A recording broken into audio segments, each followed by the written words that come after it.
I know. Some of you thought we were going to be talking about the current run of Flash on the CW, right? I mean, the title said what happened to the Flash.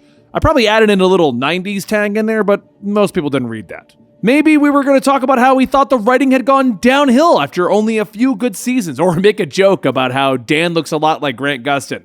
Well, we're not, because those who didn't read the full title, we fooled you. Seriously, did you know that there was a Flash show in the 90s, well, before he appeared in the crossover event?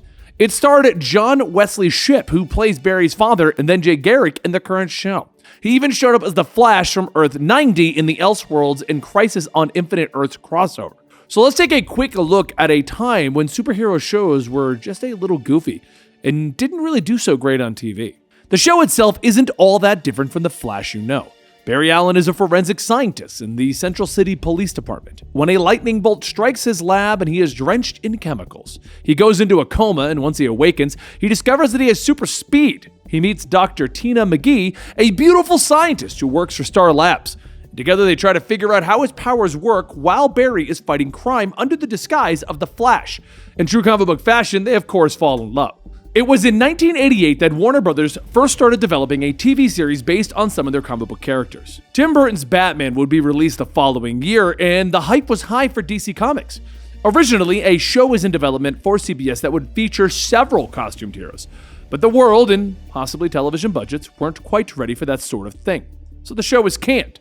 It would take a few other years and possibly the success of Batman to have The Flash developed for 1990. The show debuted in September of 1990, and the pilot episode was 2 hours long and would cost $6 million to produce due to the special effects. At the time, this was unheard of. The show itself took a lot of cues from the Batman movie, especially where the suit was concerned. John Wesley Shipp's body was cast in latex, and the suit itself had the built-in muscles just like Batman's.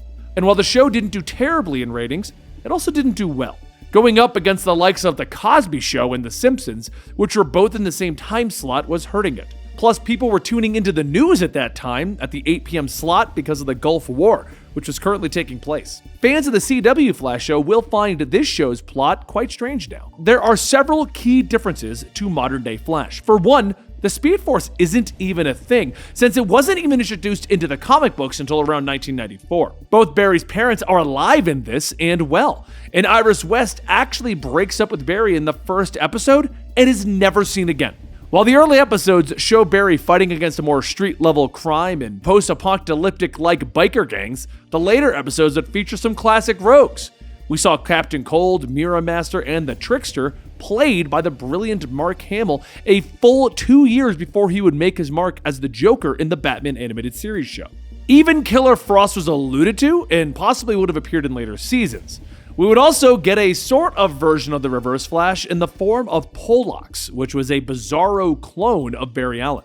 While the show only had one season, it has lived on in other ways. Of course, The Flash is one of CW's most popular shows right now, and John Wesley Shipp appeared as Barry's father, then went on to be the Jay Garrick of a different universe, and then he would appear as the 90's Flash, even giving his life so that the heroes of Earth could stop the Anti-Monitor.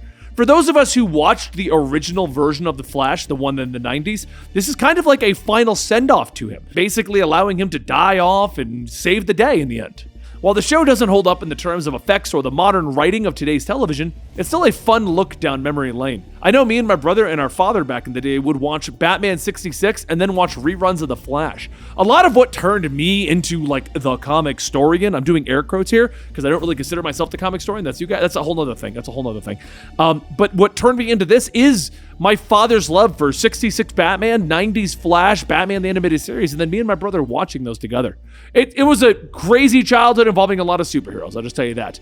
Anyway, guys, I hope you enjoyed this video. Don't forget to let us know other shows you want to know what happened to in the comments down below, and subscribe to our channel to get more What Happened To right here at the Comicstorian channel.